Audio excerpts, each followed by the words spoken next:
Olá, caros alunos! Hoje eu vou falar um pouco de um texto bastante importante, desenvolvido por Katia Baltinen, que vai falar da ortopedia psicopedagógica, uma clínica do aprender.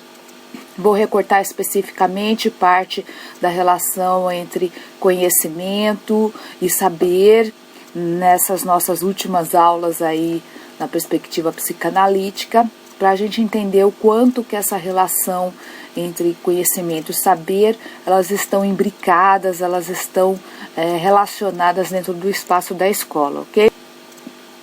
Então, diante do desconforto de não saber o que fazer com a criança ou adolescente que foi encaminhado para um diagnóstico, por exemplo, muitos profissionais reencaminham seus pacientes para outros especialistas, como psicólogos, fonoaudiólogos e neurologistas, numa tentativa de cercar o sintoma apresentado, de preferência anulando esse sintoma. A clínica psicopedagógica, ela lida frequentemente com o estereótipo do bom aluno e a tentativa de encaixar o sujeito em atendimento a este padrão pode causar um agravamento dos sintomas apresentados, com um aumento do nível de angústia do mesmo, bem como um fortalecimento do processo de resistência inconsciente.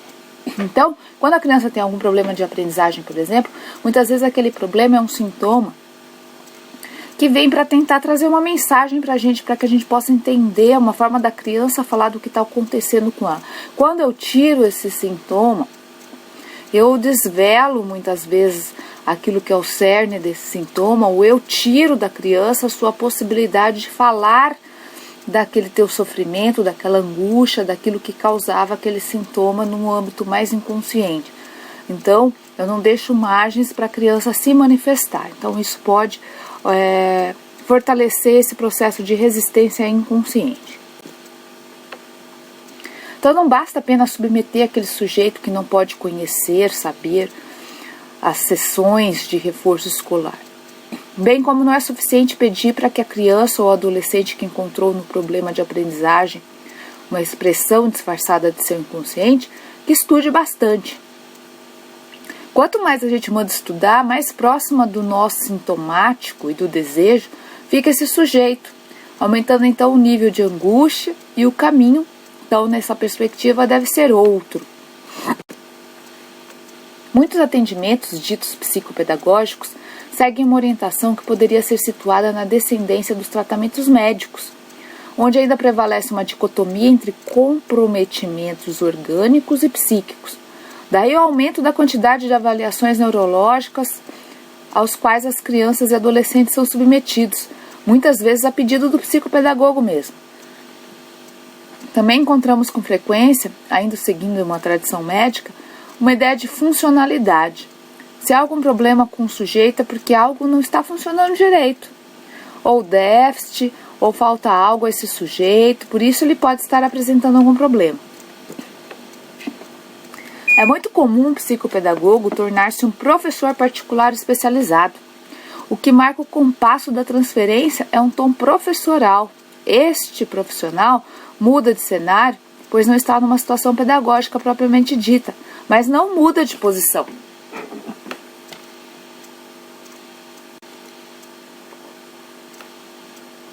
E aí vem aquela pergunta: é possível ensinar a um sujeito algo do qual ele não pode ou não quer saber? Lembram-se de quando estudamos o Freud? Lembram-se daquela mal-estar inerente à própria sexualidade?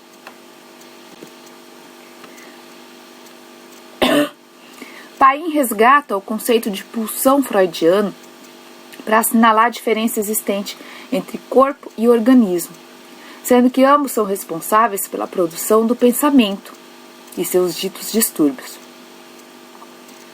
Para esta autora, o organismo tem a ver com o indivíduo. O corpo, ao contrário, pertence ao sujeito e se constitui ao mesmo tempo que ele. Não se trata, então, de localizar topicamente onde se situa o problema apresentado pelo sujeito que não aprende determinados conteúdos escolares.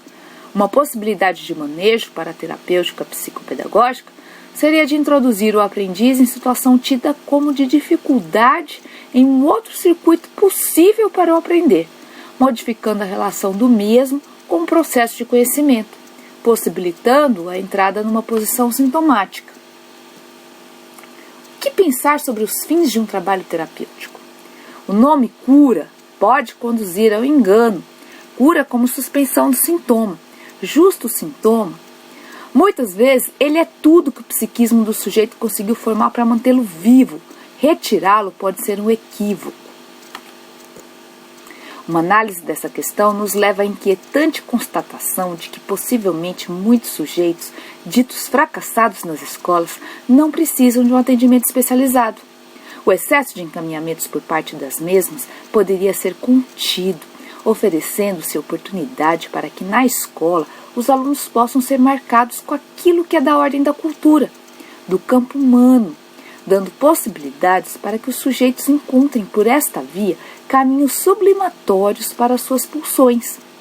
Movimento este, em alguns casos por si só, cumpre funções terapêuticas, como vimos quando tratamos lá da constituição do desejo de saber em Freud.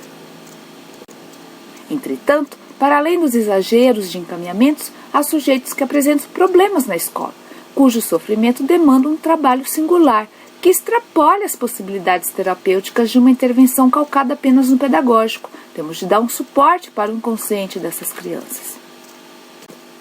Os sintomas que se apresentam na escola não devem ser entendidos estritamente como sintomas escolares, mas como sintoma de um sujeito.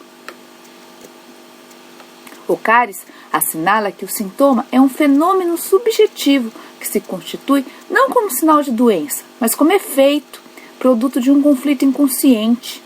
O sintoma não é contingente, possui um motivo e um propósito, tem causa, direção, finalidade e função na vida psíquica. É sobredeterminado e sua raiz se encontra na história do sujeito. É portador do saber inconsciente recalcado. É uma mensagem cifrada, um hieróglifo a ser interpretado. Nesse sentido, é muito diferente quando um aluno apresenta dificuldade na escrita ou na resolução de operações matemáticas, porque há algo no trabalho pedagógico que fica a desejar e em nada justifica o encaminhamento. Afinal, ensinar a escrever um texto com correção ortográfica ou a fazer contas é a função da escola.